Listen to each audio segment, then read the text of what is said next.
Stop it.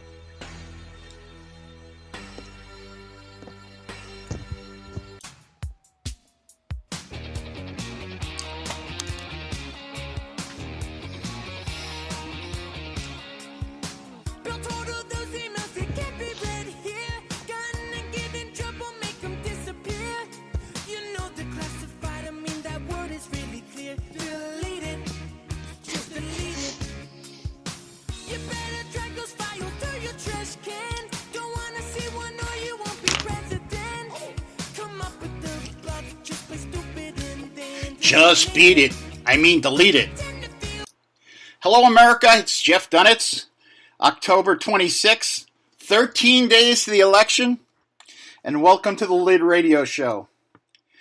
We have a great guest, a good friend of mine, Andrew Malcom, who really has been on both sides of the aisle. He's a veteran national foreign correspondent, an editor, a blogger. And he was also on the other side.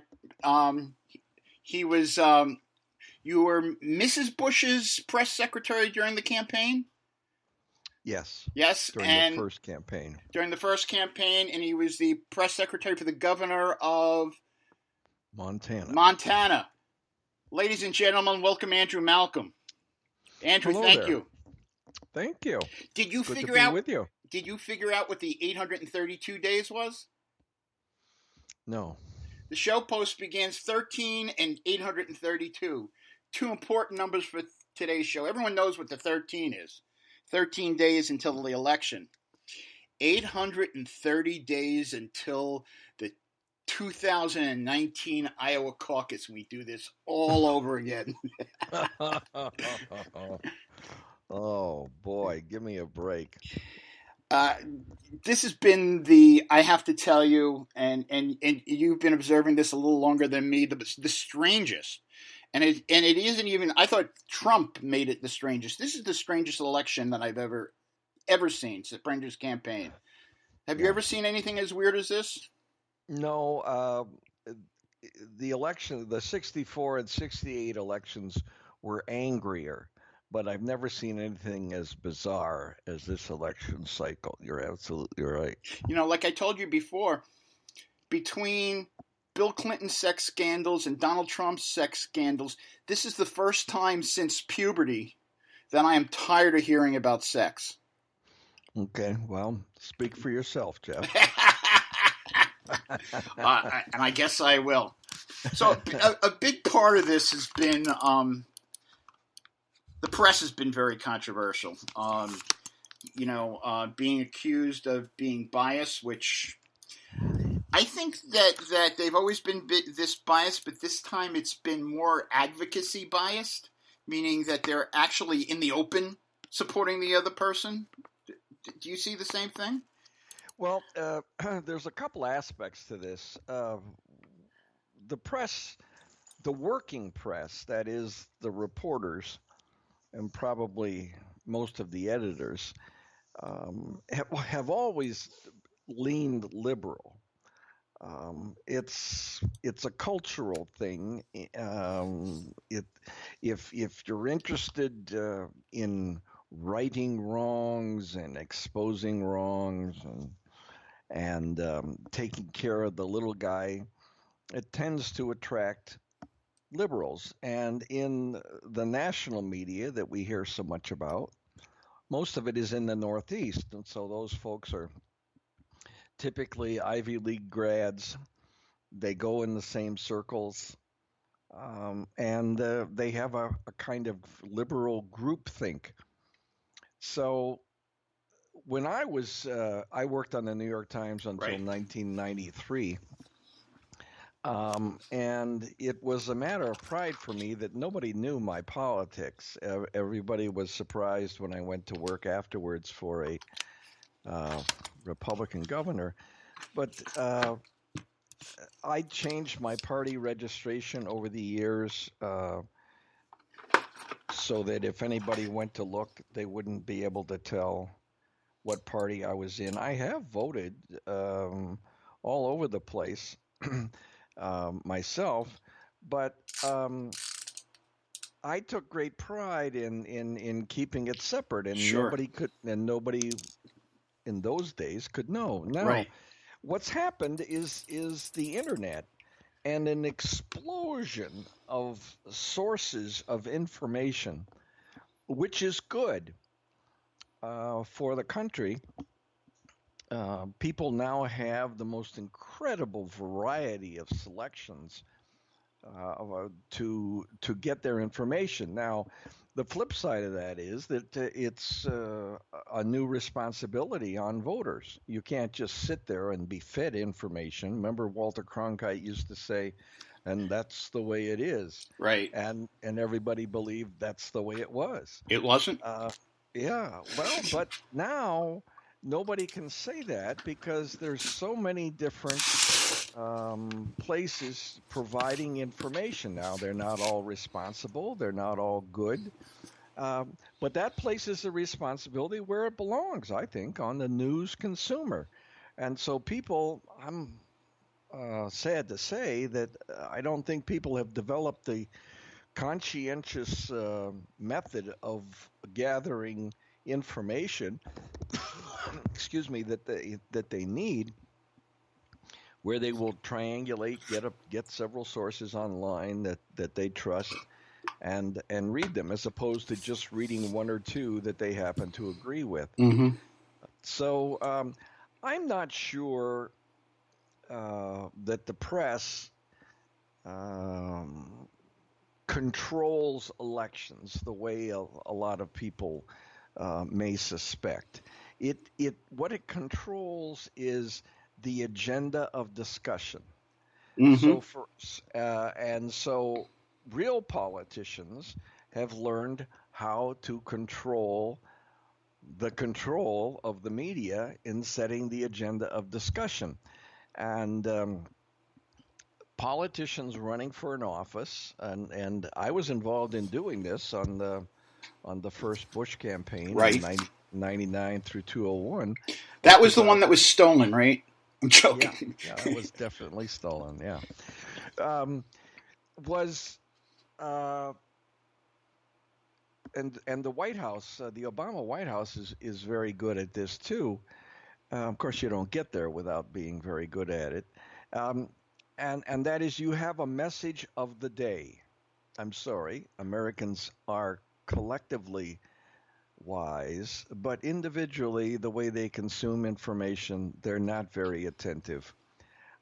And they can be very easily fooled into talking about things, one, that don't matter, and two, that help one side or the other. I now write a weekly column at Right. McClatchydC.com. That's MCCLATCHY.com. Or, folks, if you go to the show post, it's DC. linked to it. Go Oh, ahead. that's great. Thank you, Jeff.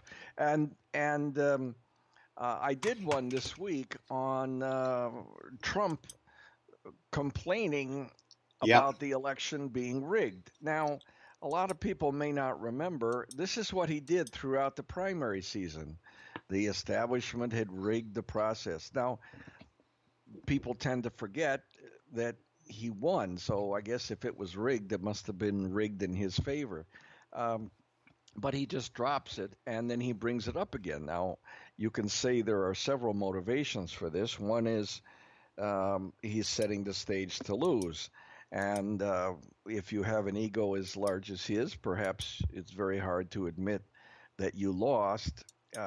So you have to explain it through extraterrestrial means, that there were space people changing it and crooked machines and so on.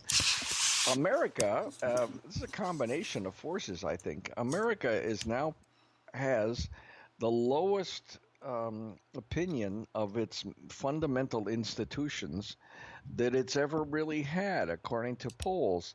The Supreme Court, Congress, the presidency, the media, of course. And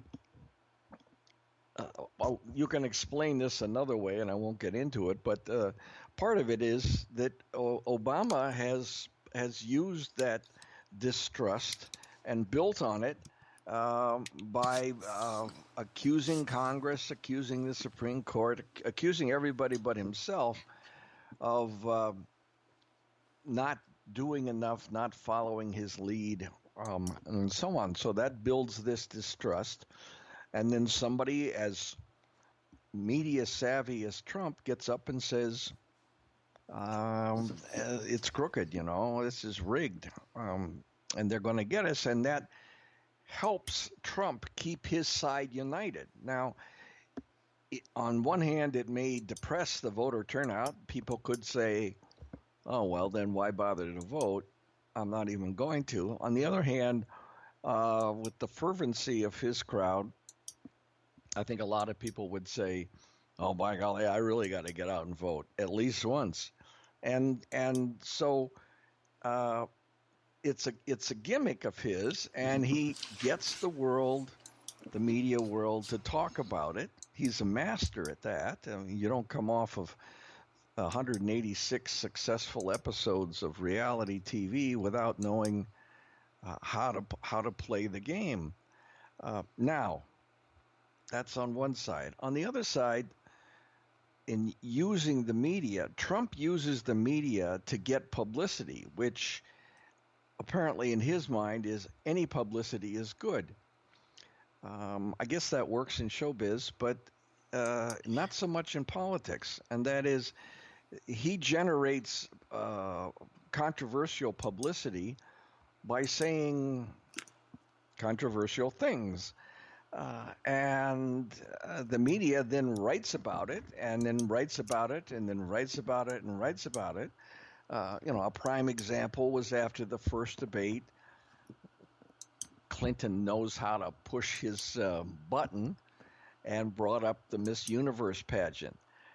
For the week after, Trump was talking about the Miss Universe pageant.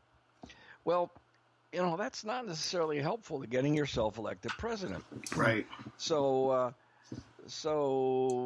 Trump was talking about things that were actually negative for his efforts, which helped Clinton.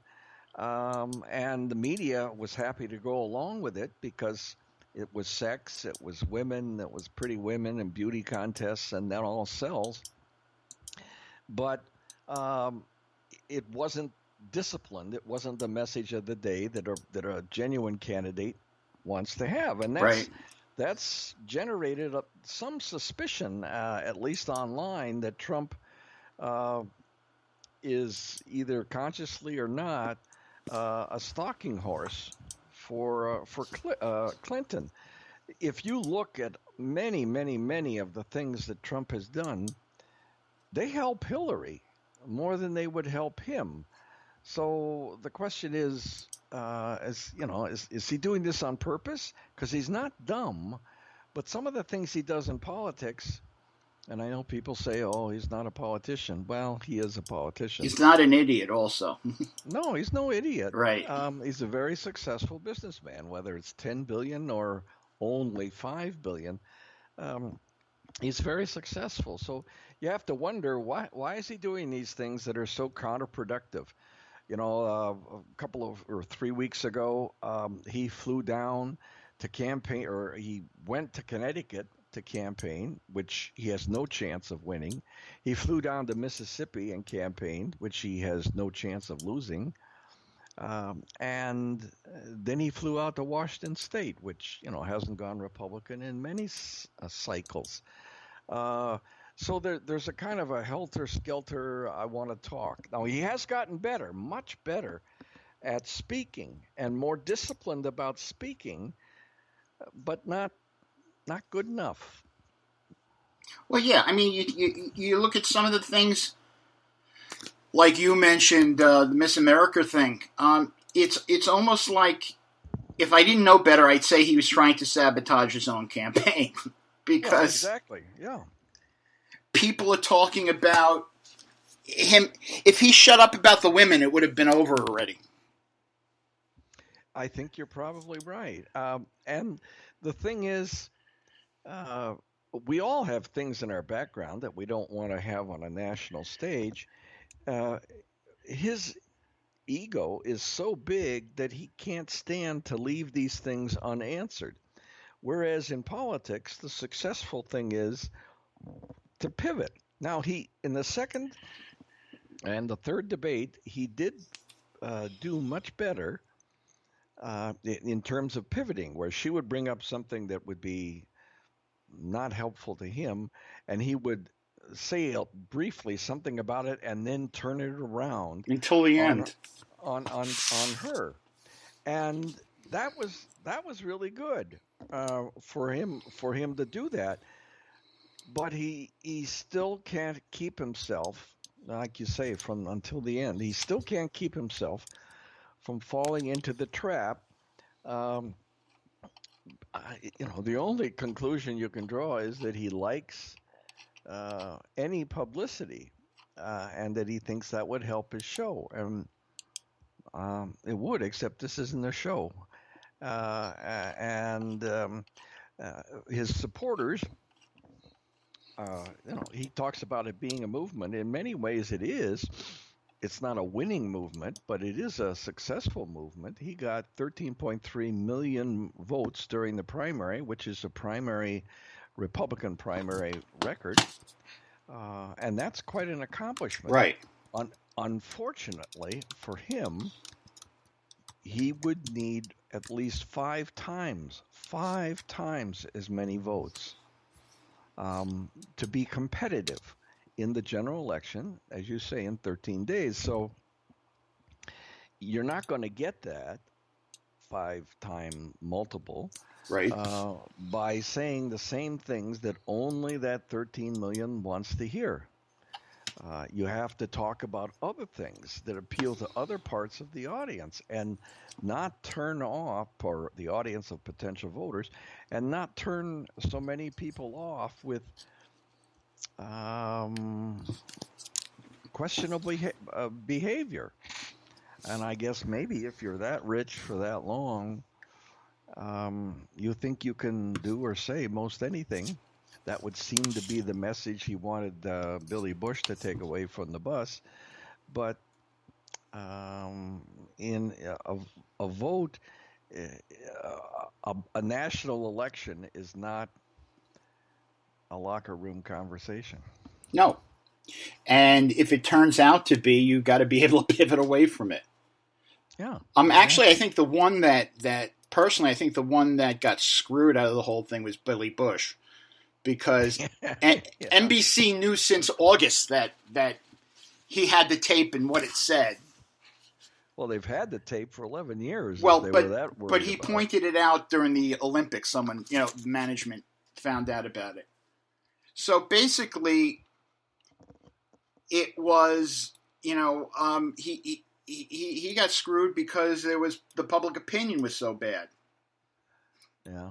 It's well, I don't know. That TV is a kind of a strange culture, and our politics have been changed drastically since TV entered in to play such a big role. I remember watching the first convention on national TV with my father. In fact, he tested me on the alphabet when they were having the roll call of states and saying, now, which state is next? Oh, that's cool. Yeah, except I didn't realize there were so many states that begin with the letter M. Right. Holy smokes, boy, did I get fooled on that one. But the cameras, however, they have a need. You talk about race car drivers having a need for speed. Cameras have a need for beauty, a need for controversy, a need for what Marshall McLuhan used to call heat. So I don't think, for instance, that Abraham Lincoln, as smart as he was, could get elected today because he was really kind of ugly. That's true. And we end up getting candidates that look like John Edwards or whatever in many cases. And they're the ones. And these debates, I mean, this is a pet peeve of mine, but these debates, I'm sorry, have everything to do with show business and have nothing to do with being president. But didn't you think this last one was much better than the first two? Well, his performance was much better. Right. Yeah, No, I I'm talking trans. about the debate in whole. I mean, like Chris Oh yeah, Wallace. because of Chris Wallace and the questions, and there was a lot more policy and substance. Now, how the candidates handled their responses and therefore attempted to make their case, you make arguments about. This was Trump's best debate. It was the best debate overall, and I think, if I'm not mistaken, it had the second highest audience.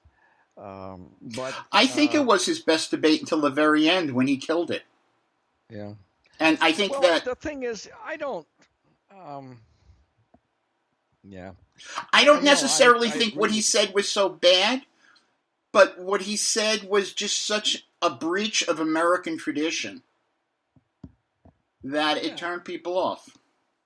Well, to say it was a breach of American tradition, the reality is that they all reserve it. Well, I have to Uh, tell you something. I wrote a post on Friday that got picked up by Drudge because it was the history of disputed elections. I noticed that. Yeah, congratulations. Thank you, but it's nothing new. And even when the ones that haven't been disputed, you can't tell me that 1960 wasn't stolen for Kennedy, or at least I that don't. suspected that it was by Daley. Sure, of course, you would expect, and one of Daley's sons ended up as the chief of staff for Barack Obama. Right? So Chicago politics rules, and it's I I don't know the facts of all those cases. I know the suspicions, and Trump could have handled it much better. But the truth of the matter is, I suspect that even if he hadn't said that, the media would have found some other distraction in something that he'd said Sure. to overblow. And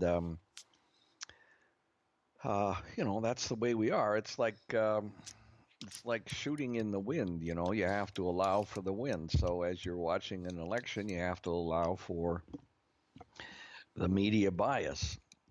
It's not always, and I'm not defending the media, but I'm trying to explain it as a news consumer who's been on both sides. Right. It's not always a conscience that goes against those collective social values. You would collectively gasp like the people in your circle. That doesn't. I mean, you are opposed to what Trump says or stands for, but and so you would write about it as if everybody thinks that way, which I of agree course with they you. don't. I agree with you, but I think that this year there is also a difference, and I think this year it's conscious. You know, when I write something, I mean, I'm a blog, so I can get opinion in there, but I make damn straight sure that my facts are correct. My facts are Yeah. indisputable. And what I always tell people is, you can argue with my conclusions, you can't argue with my facts. Yeah. And what I find is that the facts are wrong a lot of the time. And to me, it has to be conscious to do that. Or am I crazy? Well, we know I'm No, no, you're crazy, right. but and I think that that's what's happening a lot more this year. Do you agree or disagree? Yeah, Or no, no, I agree with you. Uh, a, a lot of the, or not a lot, I should say, a meaningful amount of the selection of facts is selective. mm-hmm. And that is, if you have a theme that you're developing in a story or a column, you would pull out and emphasize those facts which back up your claim. As I said, I write a column now at mcclatchydc.com, Right. and I often do that now. Along the lines of what you suggested, I do try to acknowledge the other side briefly, so that people will get a sense of context and a sense of whole in reading my 700 or 800 words. But uh, the responsibility, I keep coming back to this, but the responsibility is on the consumer. You know, you need to make the effort to collect reliable, accurate information, um, even by reading you, Jeff. Well, I think you start with me, okay, and then you go to Ed, Hot Air, Yeah, and then when you're done with Ed, if it's the right day of the week, go to your column. that's right. And I'm No, contributing at Hot Air but you know on what? many Also, Fridays these days. it's really you should. I believe that people should be getting both conservative and liberal sources Yeah. to be able to understand what everyone's argument is and make their own decision. You know, I don't have everything correct. My wife does, but that's something totally different. Yeah. But I'll give you an example. You know, my sister hates Trump, and says that anybody who likes Trump has to be a racist. Oh, I see. Now, I'm assuming she keeps me out of that, but who knows? Yeah. But I was over at her house. She lived in Florida 2 weekends ago, and her television is on MSNBC 24 hours a day. Yeah. All right. Well, then I understand. Okay, I actually start the day on MSNBC because I like Morning Joe, and then go to other places. You know, depending on who. I mean, you know, I'm on Fox a lot of the day, but then I go to CNN for Jake Tapper because I happen to believe that he's one of the more down the middle type reporters. Mm-hmm. But Well, I get my good. That's a pretty good map right, to get information. Yeah. and then at the end of the day, I'm watching prime time with my wife. You know, you can't get enough NCIS. But Yeah. you also got I to take your agree. brain out of it once in a while. Yeah. Sure. And but you can't get it from one type of source is what I'm saying. I agree. Do you see, you know, I think that a lot of the anti-Bush type coverage, including the Dan Rather nonsense, really pushed and seeded the blogger movement, if for want of a better word, that Yeah. people were going to create and research and come out with their own news because they didn't believe that they were getting the full story from the media. Do you believe that based on what's happening this time, there'll be another rush to some sort of independent media? Well, if you follow a typical American media usage pattern, the and you, I hope you don't, but you may likely see it on your blog, is the traffic absolutely tanks after the election. The Americans, and I understand the fatigue with the election. I Oh guess yeah. there've been some studies on social media that a lot of the chatter and talk on social media has fallen off because people are tired. They're tired of the mess. They're tired of the anger. They're tired of the charges. And I understand that. Now, you and I immerse ourselves in it all day, every day. Um, But although, aren't you Jeff, tired of it? I'm tired of some of it. I'm not tired of watching human behavior. You know, it's like sitting in a sidewalk cafe somewhere, uh, watching the the Trump crowd support him no matter what. The rationalizations that they come up with are very, very intriguing. Mm-hmm. Uh, and you know, you could build a spaceship around that kind of ingenuity. Um, Watching the Clinton campaign and the Clintons skate on so many things. um, on one level, and I try to resist this, it makes you angry that our justice system simply isn't working anymore. On another level, it's like, wow, how in the world do they do this? And it's fascinating from that point of view. I guess that's why McClatchy hired me to write about it. My first political convention was 1968, so I've seen a few, and and as you pointed out earlier, this is by far the most bizarre election cycle, um, and it'll be one that others are measured against over the years. But I think after November 9th, I think the interest will fall apart in politics largely, and people will go on about their own lives, and there may be some angry sectors on the Trump side if he loses, and on the Democrats side if they don't take both houses, there'll be recriminations, but they don't. The Democrats don't seem to fight amongst themselves the way Republicans and conservatives do, Not at a, least well, yeah, publicly. you're We're right. seeing it in the emails. The Clinton camp fighting, criticizing even her. I tell you what, I was only on one national campaign, but I would I never saw anything like the disparagement of the candidate that's Right. going on in the Clinton camp. You could make a wonderful set of negative ads Just by using their quoting stuff. her own people. Right. Yeah, exactly right. Well, I honestly, I believe that I'm, I welcome being able to concentrate on policy rather than politics because I learn more. Yeah. If you know what I mean, by researching and understanding the policy arguments, I learn a lot more about what's going on in the world, at least in my opinion. Uh huh. And it's a little slower paced. Yeah.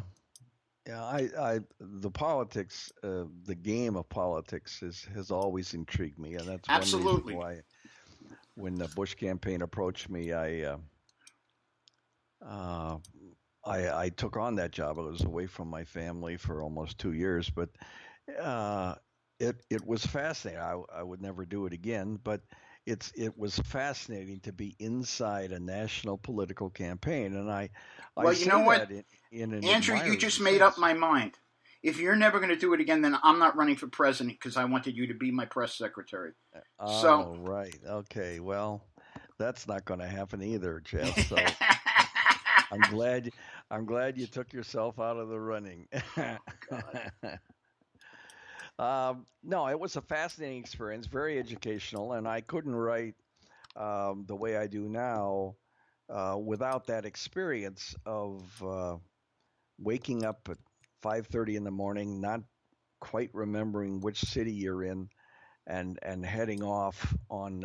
Well, Bush's campaign was a fairly standard modern campaign. right, Trump's is not, but Trump. This is part of the column I wrote at McClatchydC.com this right. week. Was Trump is constantly saying how the system is rigged, um, but uh, he's expanded his campaign and he's now doing 3 rallies a day, often in 3 different states, which doesn't indicate you're giving up, which supporters would be happy with. But on the other hand, it sort of contradicts your claim that it's a done deal, Right, and because if it was and rigged, you why bother? if it was rigged, let's go home and make another $1 billion. Um, so, and remember, he's even older than Hillary. Today is her birthday. She's 69. Trump is 70. He would have been the oldest president to come into office. She will be the second oldest after Reagan. So, I I did a tweet late last night with Tim Kaine with one of his, crazy Uncle Tim faces Uh-huh. on saying, "Hey, get used to me because you're going to see a lot more of me in coming years." And with the serious questions there are about Clinton's health, I think it's quite likely, that if she wins, that we're going to see a President Kane here, I not agree with you in in that this one. too distant future. I don't know if she wants to be president as much as she wants to win. Yeah, well, you got to have the fire in the belly, and uh,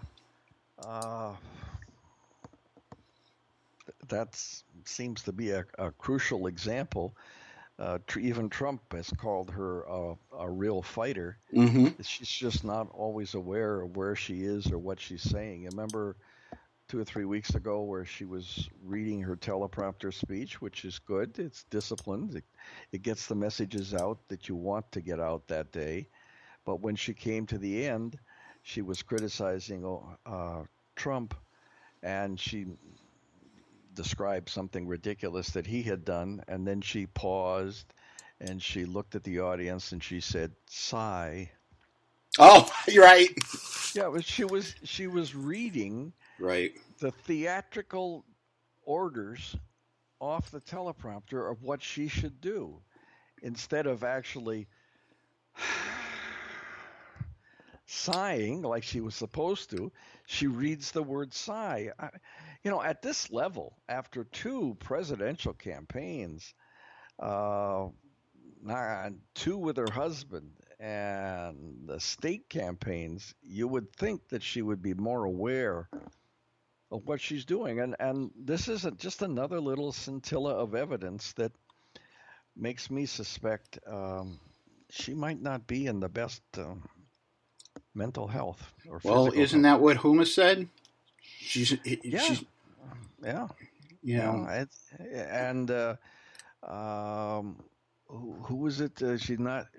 She's not right in the head. Now, to be right. That was fair, Huma. to to to be fair, that could be something that just happened that day. That could be some kind of slang campaign expression that she hasn't got her head around it yet. She doesn't fully grasp it or whatever. But if you're worried about health, you see that and right away you think, "Ooh, geez, something in the head." And watching that videotape of her collapsing after the 911 ceremony, and this is someone who wants to be president, and then we discover that in that van, that Secret Service van that she rides around in, there's a bed.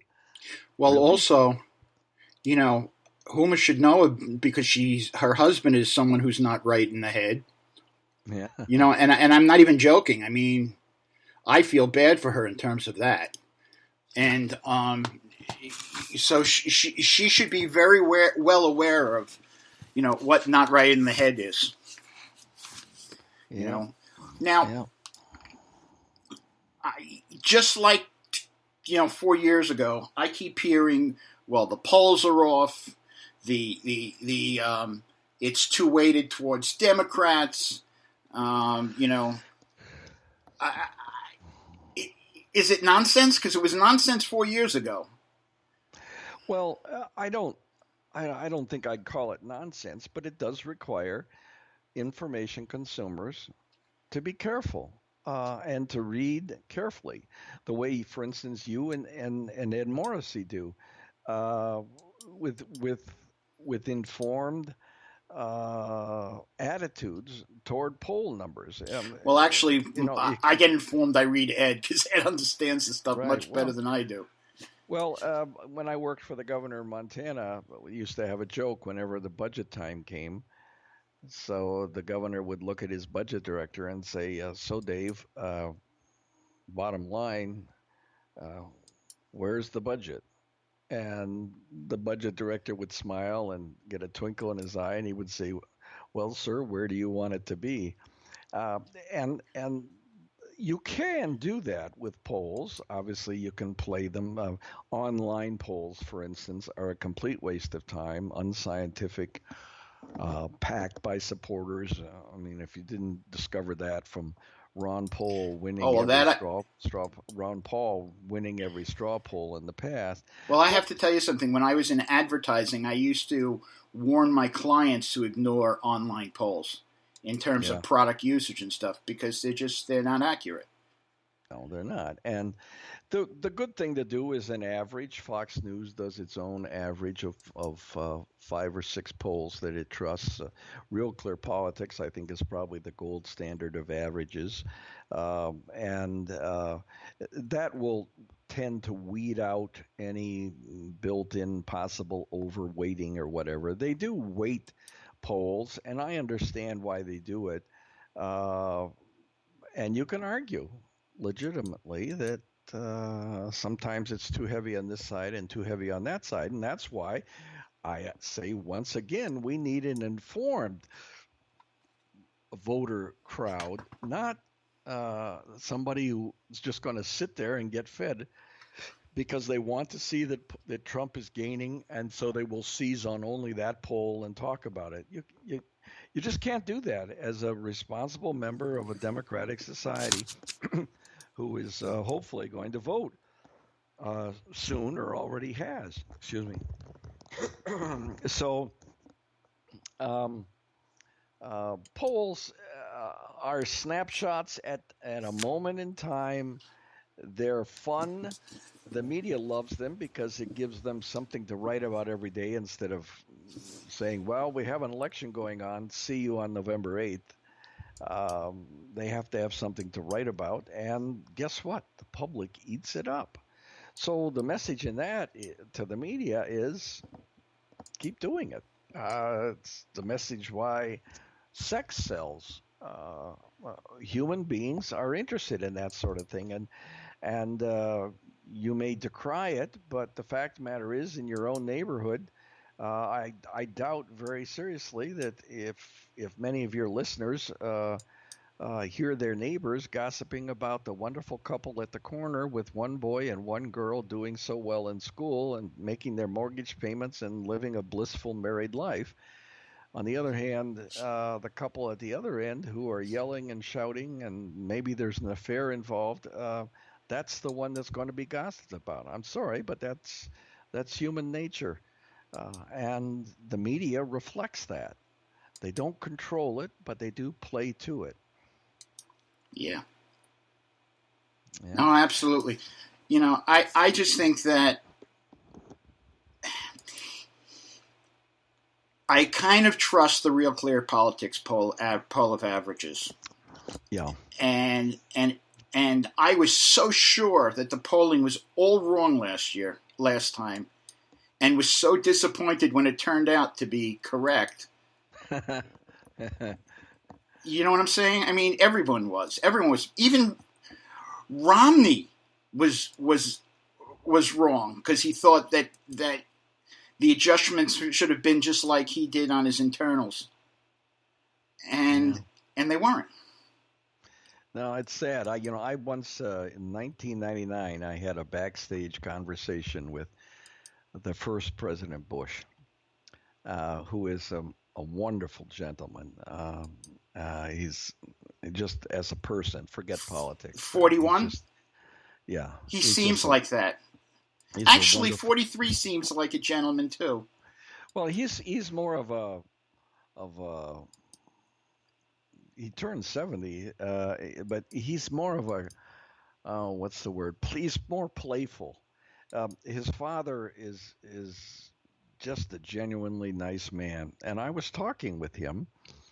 He told me, President Bush, he said, I knew I was going to lose 2 weeks before the '92 election, and I gasped.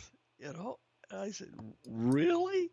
He said, yeah, yeah. We knew you couldn't turn it around. They said, oh my God, how did you get up in the morning, sir? And he said, well, you never know what might happen, and you have to keep trying until the end, and so on. I've thought about that moment backstage so often since. I think, my God, how do you? You say, well, you know what? You're going to lose the Super Bowl, but you still got to go out and practice and play it.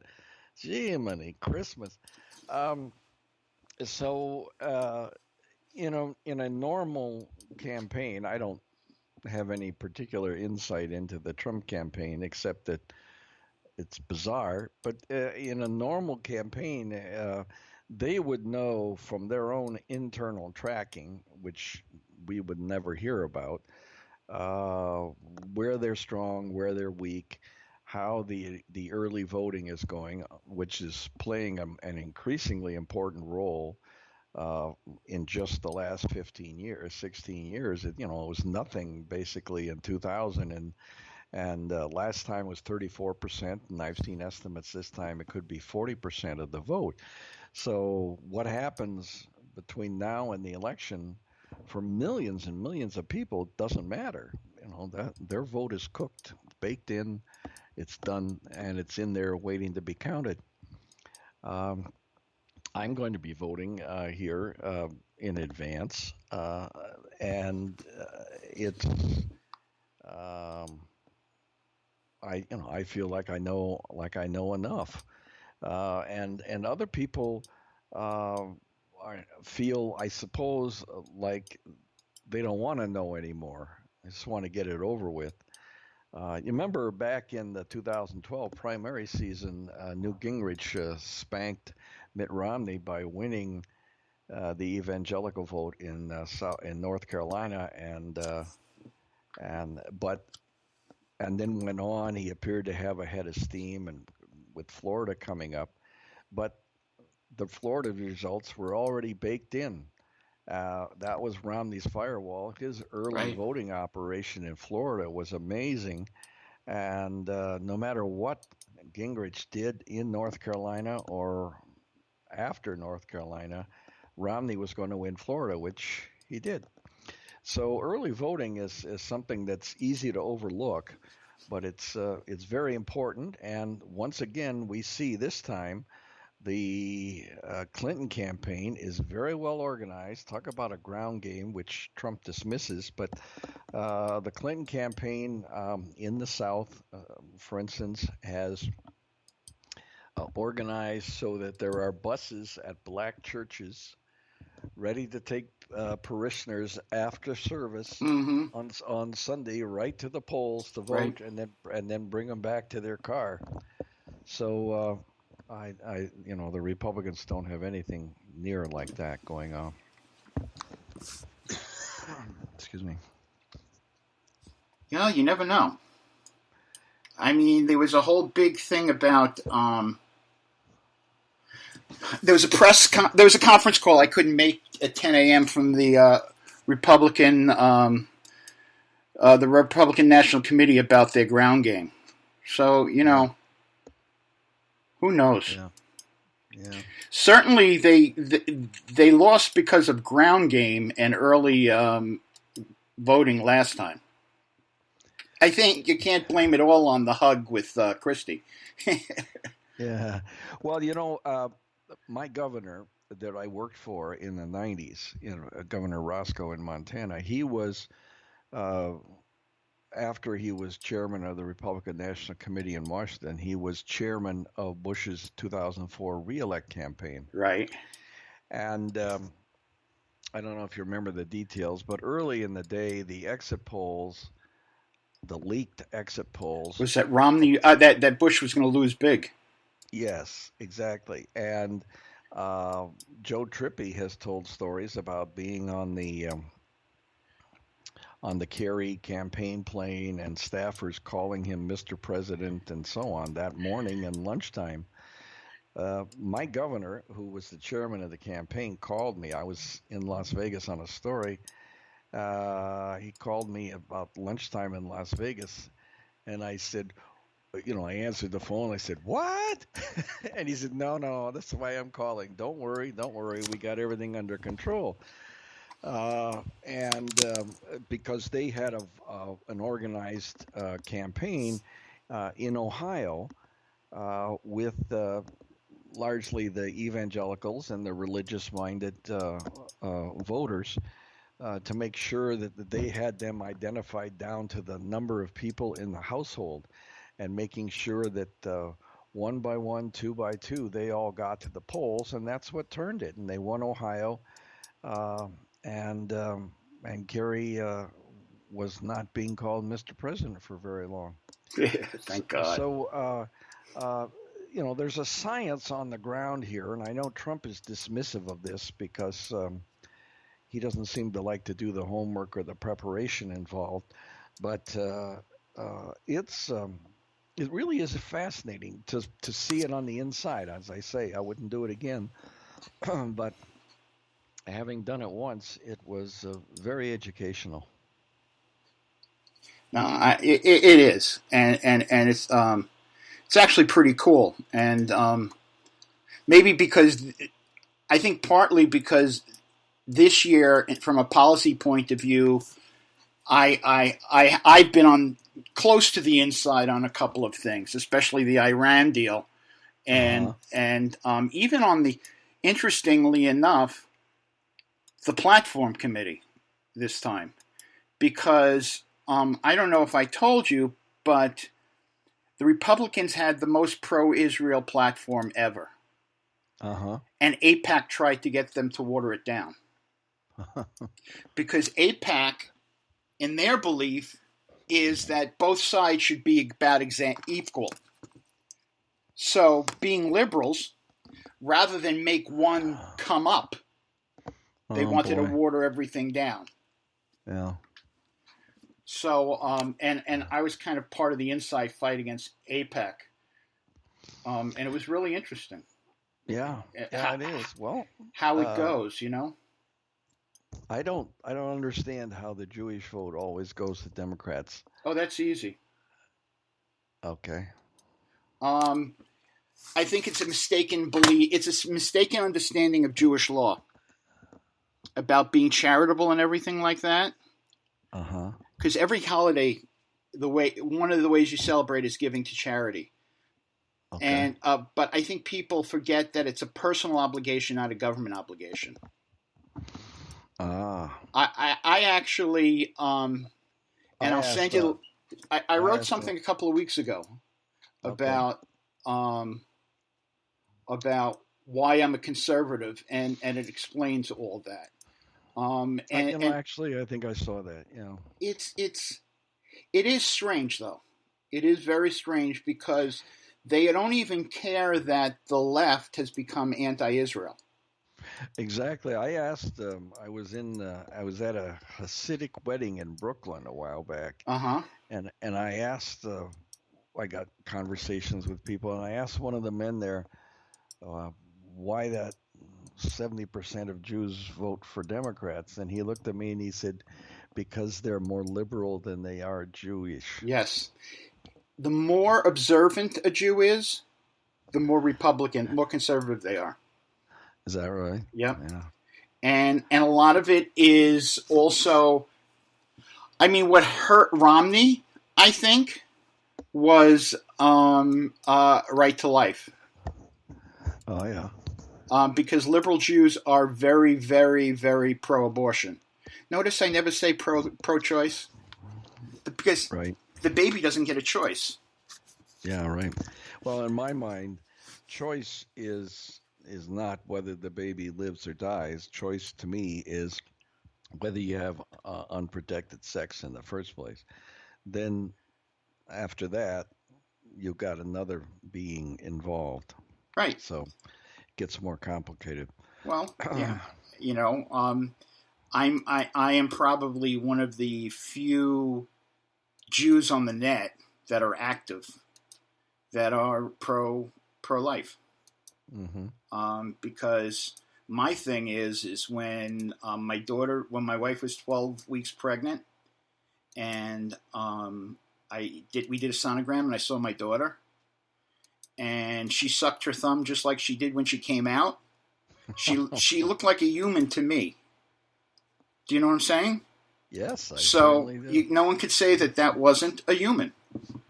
Yeah. Well, we had our sonogram with our last child, and the guy was doing the sonogram, and I said to my wife, "Wouldn't it be fun to know?" And the technician looked at her and said, "Do you want to know?" And my wife said, "Oh, yes." And then he pointed on the sonogram. He said, "Well, there's a little piece of plumbing here that only comes with boys." So we That's knew. that's one way to find out. You see, I think, and people laugh at me, but I think that when abortion should be legal is when they get into the late teens and you want to kill them. But that's totally different. Hey, listen. That's called retroactive abortion. Well, yeah. Um, it's called self-defense, I think, sometimes. But anyway, Yeah. Andrew, the news is going to start in 30 seconds, so we got to go. Okay. I Well, it's thank been you a so much pleasure for to be with joining you. me. Oh, you bet. I'm And honored. And I when's your next column coming out? Monday morning at McClatchydC.com. MCCLATCHYDC.com. And follow Andrew on Twitter because it's my favorite Twitter feed. At AH Malcom. I'm over there. He certainly is. Andrew, thank you for joining us. You bet. Thanks, folks. Folks, that's our show for this week. We will have a show next week when it will be only 6 days before the election. And a lot can happen before then. Thank you for joining us. And like I said, we'll see you in a week. And always remember, Hillary sucks. Have a great week, folks.